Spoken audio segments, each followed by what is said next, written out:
ജീവിതത്തിൽ ഒരുപാട് കാര്യങ്ങൾ ചെയ്യാനുണ്ട്. പക്ഷെ കാര്യങ്ങളൊന്നും ഒരു പെർഫെക്റ്റ് ആവാത്തതുകൊണ്ട് തുടങ്ങാതെ അങ്ങനെ ഇരിക്കുക. അങ്ങനെ എത്ര ആളുണ്ടാവും? നമ്മളൊരു ഫ്രണ്ട് ഉണ്ട്, അങ്ങനെ ഒരു 15 വർഷം മുമ്പ് എന്നോട് പറഞ്ഞു അയാൾക്ക് നല്ല training capacity, coaching capacity, mentoring capacity ഒക്കെ ഉണ്ട്.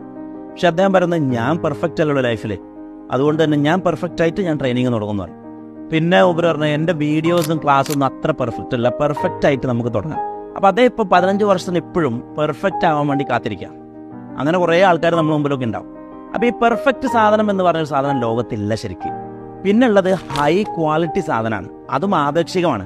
നമ്മൾ ഏത് പോയിന്റിലാണോ ഉള്ളത് അവിടുന്ന് അങ്ങോട്ട് തുടങ്ങലാണ്. അല്ലാതെ നല്ല വാപ്പ, നല്ല ഹസ്ബൻഡ്, നല്ല പ്രൊഡക്റ്റ്, നല്ല വീഡിയോ, നല്ല ഷോട്ട്, നല്ല ട്രെയിനർ, അങ്ങനെ ഒരു സാധനം ലോകത്തില്ല.